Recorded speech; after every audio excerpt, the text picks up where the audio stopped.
And then we progress into French kissing and then full-blown you know what.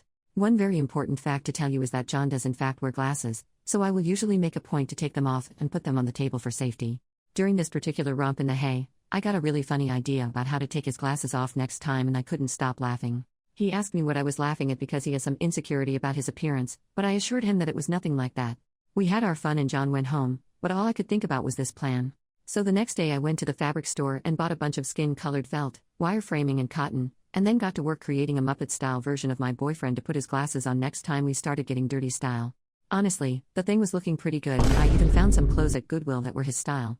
I dressed the puppet in the clothes, hid them under my collection of Squishmallows that's in my room, and invited him over. To spare you all the explicit details, we did start kissing and taking clothes off and stuff, but my hands were shaking as I reached up to grab his glasses. Instead of putting it on my nightstand I made a point to say something like, "I'm just gonna put these right here," as I stretched over to the Squishmallow that was covering the puppet boyfriend's head and put the glasses right over his felt eyes. He got confused I think and looked back to where I put the glasses and sat up, as a felt version of his face, very easily identifiable by the way. John has red hair and a mustache, so the glasses on top left little question of who this could be. He was silent for a second then said, "Is that supposed to be me?" As I was laughing, I said something like, "Do you like it?" as I took it out of the Squishmallow pile and revealed the entirety of Muppet John. "Oh, did you make that?" he asked, and I stood it up off the bed and asked him to stand next to it. "See? It's just like you basically," I said, but he still wasn't laughing that much.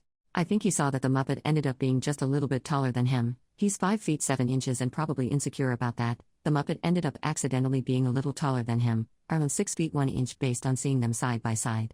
I noticed his disappointment and did a tried and true Disney impression to make him feel better. In my best goofy impression I said, "Well, looks like we should call him Big John, Hayek." John just took the glasses off of Big John and let him fall to the floor, and put the glasses on the nightstand and sat on the bed for a while but we eventually went to Sin City but it was a lot more quiet than usual. He left after that, even though we were planning on having a sleepover. He said he wasn't feeling good. I texted him good night and went to bed. So here's the ish, this morning I haven't gotten any good morning text, or any text at all from him, even though he always sends me a good morning text. I'm worried that Big John was a step too far and that normal John didn't think the joke was as funny as I did. I feel like he's just putting me in an uncomfortable position by not telling me how this made him really feel, even though I thought it was pretty funny. Is this salvageable or am I screwed?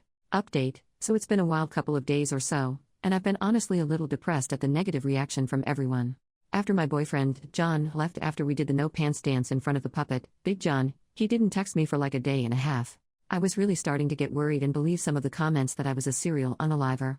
I was so sad that I didn't even want to look at the sewing machine to make my custom Disney ears with because it just reminded me of Big John. Speaking of Big John, I hung him in the closet so I didn't have to look at him. I was so ashamed. I was drawing when my phone buzzed and I saw it was finally John. All it said was, "Hey, can we talk?" I was super nervous and he came over to my place. It was awkward at first because it has been so long since we saw or talked to each other, and I honestly thought things were gonna end, especially after reading all the comments. However, he apologized for his behavior and told me something that cleared things up. So apparently his mom has been cheating on his dad with multiple younger men for years, and he and his dad just found this out the other day, the day I made Big John. He wasn't upset about Big John at all. I could tell he was still upset and my instincts were saying I should do a Disney voice, but I considered the comments from the last post and decided just to say I'm sorry that happened to you. I hope your family is okay.